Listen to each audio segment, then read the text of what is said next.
ప్రతిసారి మూత్రం పోసిన తర్వాత అతడు ఆ మూత్రాన్ని సేకరించి తను తయారు చేసుకున్న ఫిల్టర్తో వడపోసేవాడు. అయితే ఒక కప్పు మూత్రాన్ని శుద్ధి చేసిన తర్వాత ఆ నీటిని అతడు ఎంతో జాగ్రత్తగా చూసుకునేవాడు. ఒక సిప్ తాగిన తర్వాత కూడా దాన్ని మింగకుండా తిరిగి వాడుకోవాలని నిర్ణయించి ఆ నీటిని ఒక మొక్కపై ఉమ్మేశాడు. ఆ మొక్క పెరిగిన తర్వాత చిన్న టమాటాలు పండేవి. అవే జిమ్మీకి ఆ రోజంతా ఆహారం. అతను టమాటాలను చిన్న ముక్కలుగా కోసి నెమ్మదిగా తినేవాడు. పక్కనే ఉన్న తల్లి కూతుళ్లు చాలా కాలంగా చూస్తూ ఉండేవాళ్లు.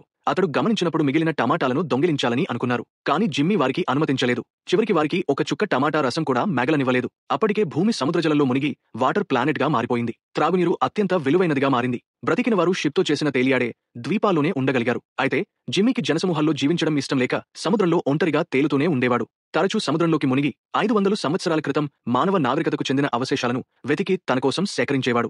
కాలక్రమేణా అతని జన్యువులు మార్పుకులోనే చేపల గిల్లులాంటివి పెరిగి చాలాసేపు నీటిలో ఉండగలిగే శక్తి వచ్చింది. ఒకరోజు అతడు ఒక తేలియాడే ద్వీపానికి చేరుకుని తనకు దొరికిన అరుదైన వస్తువులను తీసి కొంచెం త్రాగునీటితో మార్పిడి చేసుకోవాలని ఆశించాడు. అయితే అక్కడి నిర్వాహకులకు ఆ వస్తువుల మీద ఎలాంటి ఆసక్తి లేదు. జిమ్మీ ఒక సీసా నిండా మట్టి తీసి చూపేసరికి గార్డులు షాక్ అయ్యారు. మట్టి అంటే అతడు భూమికి వెళ్లి వచ్చాడని భావించి వెంటనే నగర ద్వారం తీయించి లోపలకు పంపారు. లోపలికి వచ్చిన జిమ్మీ అక్కడి ప్రజలు చిక్కటి దుర్భర జీవితం గడుపుతున్నారని చూసి ఆశ్చర్యపోయాడు. వారు నిర్వాహకుల కోసం బానిసలుగా పగలు రాత్రి పనిచేస్తున్నారు. వ్యాపారి ఆ మట్టిని రుచి చూసి నిజమైనదని నిర్ధారించాడు. మట్టిని తూచినప్పుడు అది 5 పౌండ్లు వచ్చిందని తెలిసింది. దానికి ఒక 100 పౌండ్ల త్రాగునీటిని మార్పిడి ఇవ్వవచ్చు.